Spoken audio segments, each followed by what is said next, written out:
Thank you all for coming and for supporting this festival. You know who I am. Deborah always tells me to introduce yourself. I'm Jackie LaFaro, if you don't know that already. This is our 10th year, and we are ecstatic with the turnout and with the comments of people saying, you know, just keep going and congratulations. So, and we will keep going, so that's good. We have always have to thank our sponsors, Bridgehampton National Bank, Brown Harris Stevens, and Douglas Elliman, who is underwriting tomorrow a day of free films. So if you're in the area, we have 4 wonderful films. These 2 films today that you're going to be seeing, if you know people who couldn't come today, they will be repeated tomorrow. I know the Choral Society, Jan has some friends who are coming tomorrow on Monday, so please join us. There will be a wonderful Q&A after with our wonderful Andrew Botsford and the filmmaker Richard Kane. So please stay for that. Turn off your cell phones. But now I would like to make the award to Richard Kane, because no matter what I did for Hector Leonardi, I could not get him down here to do it. But he is here in spirit and in heart. This is the Hector Leonardi Art and Inspiration Award. And it goes to a film that is inspiring, that uses art to engender love, spirit, imagination.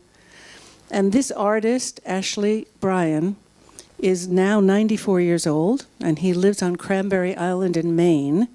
Deborah and I went to see him on the mail boat this summer, and he'd not been well. And so when we arrived and we found his studio and his house, he was in the fields painting flowers. He was at his easel and with his brush, and he was filled with openness and spirit. He makes puppets. He makes stained glass, woodblock, painting. He has written 40 books, something like that. He's just extraordinary. So when Hector saw this film, he saw several others for the award. He said no. I mean, even 2 minutes into the film, Hector said, that's it. That's the film to get the award. So is Richard Kane here, our filmmaker? Come up, Richard. Hold on to that. We would like to present you with the 2017 Hamptons Take Two Documentary Film Festival Hector Leonardi Art and Inspiration Award, presented to Richard Kane. I know a man, Ashley Bryan. Thank you so much. You're welcome. Really, sure. Thank you so much, Jackie. And congratulations on your 10th anniversary. What a great festival. And thank you to all of the staff of the Hamptons Take Two Documentary Film Festival. And a tremendous thank you to Hector Leonardi. One of the great things about getting this award is that I get to find out more about Hector's paintings. And if you don't know of his work, you really ought to treat yourself. It's the joy of color that this man represents on canvas is, and he's hiding back here, embarrassed by my words. But thank you so much, Hector, for this award.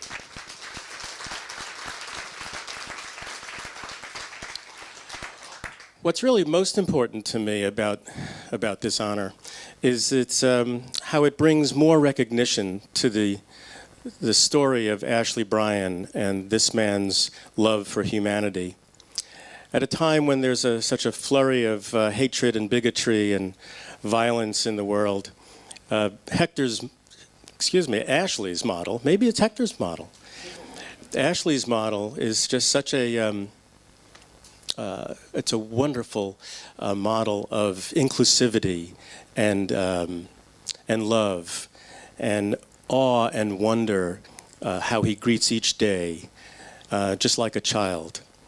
And I think that it might not be too great a statement to say that, or maybe it is, that that more people who know about Ashley and his story can bring peace to the world.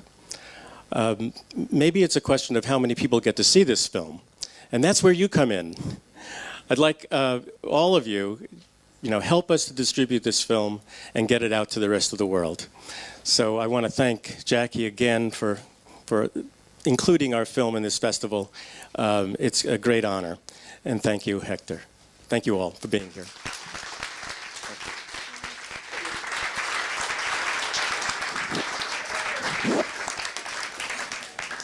Is everybody happy? Hard to not be happy. I've seen this hundreds of times, and every time I see it, it makes me happy. Well, it's a tremendous gift to all of us, as is Ashley, and Ashley constantly focusing on the gifts that we have, that we ignore to a large extent, and the use of the cast-off. I mean, I have to say that I had the great good fortune to see Richard's film, Imber's Left Hand, a few years ago, that was at this festival, and I thought that was a man who was filled with spirit. And this is, I have to say that as an award for art and inspiration, the bar has been set pretty high. Oh, thank you. It's going to be hard to catch up with that for another award going forward as much art and inspiration. I started to write things down, and I said, well, pretty much every word out of his mouth is worth writing down. So I think that's the way you captured the man. I couldn't keep, I did the same thing that you do, and I couldn't keep track of all the things that I wanted to remember, and I still can't. But there's one thing that does rise to the surface, other than coraggio, the courage to be yourself, and his humility. But the one thing that, for me, that rises to the surface is really keeping the child alive in you, and how, what does that really mean, and how important really is that? The way he, in the scene where he's looking at all the sea glass windows, and he just looks at them and he says, in amazement, I don't know how this came about. I'm just amazed by this. It's just. But then he answers the question when he says that it's all of you who see this, and that's where it comes from. It comes from that, because he wants to, and it's when he's talking about the still life class too. I mean the plein air class as well, and he's saying nature is celebrating that you are paying attention.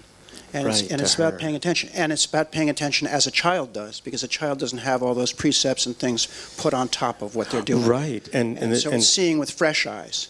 Exactly. And being filled with awe and wonder, and how important that is to, and what that is being open and being listening. I remember I made a film with my partner years ago called M.C. Richards, The Fire Within. And Hector, you probably remember M.C. Richards. She was at Black Mountain College with Joseph Albers. And so we made a film about, she's a philosopher of creativity. And I asked her, how do you tap into your creativity, your intuition? And she said, no, you have the metaphor all wrong. It's not the male tapping into, probing, asking. It's being open. It's listening to the muse that pours over you. And that's just like Ashley's, ideas about being a child and keeping the child alive in you. If you can be open and listening, then you're always accepting of the other. There's no setting a value on somebody else. You're just, filled with love. I agree, and I think that almost all artists that you talk to will say at some point, I didn't make this. I don't know where it came from. And that they're channeling something else. It's not something that they made. And he refers to that. He says it's not about the I am. It's about just being open to it and receiving it and then giving it back in appreciation and gratitude for the fact that it's there. These are so many gifts. And he just, I just spoke with him a few days ago, and he said that, and he's recovering from a heart attack and a stroke, and he's 94 years old now, but when he was recovering at home, he said that his helpers would take him out on the walker with his easel, just like you saw on the easel outside painting flowers. And he said that they have the paint, and I have that paintbrush, and I would just put the brush in the paint and put it on the canvas, brush in the paint, put it on the canvas. And he said, and eventually something would happen. And clearly he said, he was saying that it wasn't him who's doing it. It was something coming through him, from some force. Which goes back to Imber's left hand as well, because at the end, when he was unable to move except by shrugging and then creating these works of art. But a couple of things that he said. Well, first of all, how old was he when you made the film? Well, it was made over probably a period of 6, 7, 8 years, something like that. I lose track. Which, if you ask Ashley, he said, why does it take 20 years to make this film? So it must have felt like 20 years to him, but it was only 6. And I guess he was like from 86 to 92, something like that. Exactly, because the first thing that occurred to me, along with a few other things, is that he has the energy of someone about 40 years old that I'd like to have, and the mental acuity and the ability to perceive. So that was just remarkable. And it also, along with the childlike part of it, and the gratitude part of it, and the openness and the wonder, the fact that he came into as making sense of himself through his drawing and his painting. It's like, as a philosopher and as an artist, how do we make sense of ourselves in the world? How do we do that? And it's through the creative act, which is what he's talking about in all forms. The puppet's just so masterful. The barnacle eyes and the seashell hands and the toilet brush halos, just beyond belief. I guess I'm trying to I approached this film as a simple film about a portrait of an artist, and then as it grew and as we spent more time with him, we begin to realize that, well, this man is telling us something more. It's more than just a single man, an artist, but it's so much about the world and the diversity of the world and how the beauty in that diversity, and that's a message. What did Samuel Goldwyn say? If you want to make if you want to send a message, call Western Union. Well, to me, he is giving us messages, and that message, some of those messages are, I don't know. Well, it comes through over and over again, is that by the end especially, but even at the beginning, he is an evangelical for art. Yeah. I mean, he is, in many ways, he resembles nothing more than a Baptist preacher that's with the shout-outs and the chants of the poetry. But it's not necessarily religious images, but he says, to the glory of God alone, which is Bach's on every work of art that Bach ever did. So, and he connects to that, but he doesn't preach it as a religion. The religion is art and creativity and wonder and the childlike aspect. And he's also a pagan. I mean, he loves the universe and the water and the sea and the sky and the clouds and the sun. Because it's the wonder, it's the awe, and it's translating that into giving back from what we've been given. But he's totally evangelical about it. And talking about how that the miracle that art can draw on the tragic as well as the joyous. You can the miracle that you can make art from both the tragic and the joyous. That's a miracle, and it is a miracle. And we see the miracles over and over again in everything that he does. Everything he puts his hand to has that informing it, and that you captured all of that. And he comes out of the carnage of war. Exactly. And yet he doesn't like to talk much about that. It's too difficult. Almost no one that I know of from that generation, and from many generations since then, that are veterans, that they can't talk about it. They won't talk about it, but they do try to make sense out of it. The fact that he studied philosophy afterwards and tried to come to grips with that idea, and then incorporated that. And to the filmmaking aspect, I just think we have to touch on some of this, because right away, the first piece of music is Amazing Grace. Which was not lost on me, and I'm sure not on a lot of the people here. And the music that scored it, I made a note, which was the music that went with the stained glass pieces when he was first introducing his stained glass. There was a classical piece. And I don't know if that was the Beethoven or the Bach. I think it was Beethoven. Right. Yeah, Bach was only during the in his edifice, in his home, where you're seeing all those toys. That was the Bach. And then there was Mozart with the puppets. Right. which is perfect. Yeah. And just talk about that a little bit, because we talked before the screening about putting music to Ember, and how about putting music to this? How did that come to you? Yeah. How do you do that with a piece that's as comprehensive as this is? How do you find the right music? How does that work for you? It's almost a mystery also, and kind of magical too. It's just a feeling. And I was talking with Andrew before about in Ember's left hand, he goes across the bridge to come home to Maine, and then just before he dies, he goes back across the same bridge. And I just placed a piece of music. I heard a piece of music by Noel Paul Stookey of Peter, Paul and Mary's fame. And when I put it in there, I just started bawling. I just couldn't, uncontrollable crying. And I remember when I was talking and going around with Ember's left hand, I'd have trouble getting through a talk about him without crying. And crying is just such a wonderful, it's just a wonderful thing. And crying with joy. And that's happened a lot with in I Know a Man, Ashley Bryan. You put a piece of music down and you see the puppets moving, and it's just such cathartic.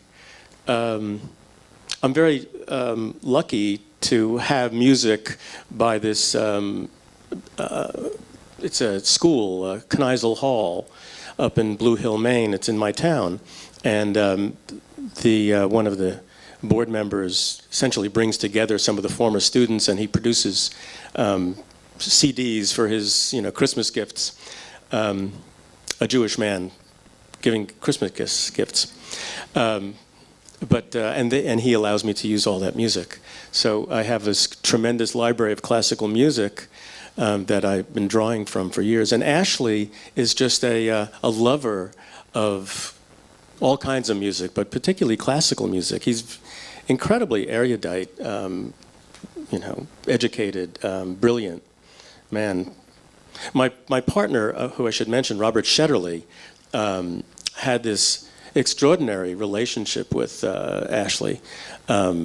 And they'd sit down and have these wonderful conversations. And I tried to capture some of them, but can't capture them all. But and my next film will be about Robert Shetterly. And he's a painter and a political artist. So we'll get more direct into political messages as opposed to very indirect with Ashley. Although I'm hoping with Ashley that people will receive the message that the world will be a better place if we were all open and inclusive and rejected the hatred and the violence and the carnage. And I hope that comes through, and it's hard to know. And the impact of it. Well, I feel it comes through because what he's rejecting is the kind of rigidity, the kind of line drawing that happens between different people. We talk about the inclusivity of it, and talk about how when you are open, when you are receiving the gifts, when you're grateful enough for the gifts, you can't, as he says, you're having this day and you're having a horrible time and you're complaining and everything sucks and nothing's working right. Yeah. And then you walk outside and see what the world has to offer you. You say, how can I be complaining? And that's the same idea, I think, about what the message for peace is here, which is how can we be fighting when we have these gifts, and how can we squander these gifts in the way that we have over and over and over again, and the gift of life and of love and of connectivity and inclusivity and creativity to make so much beauty. There is so much beauty in the world, and that's what makes me cry, is in response to beauty as much as joy or sadness. It's the beauty of it that makes you, in classical music, any music. And he says, I have everything I need to meet a challenge. Yeah. And I think that he's saying that humanity has everything it needs to meet a challenge. And we sure do have a lot of challenges today. I was listening on the radio yesterday about climate change. and what it will take to absorb the carbons in order to reduce the temperatures. And they were talking in terms of James Hansen.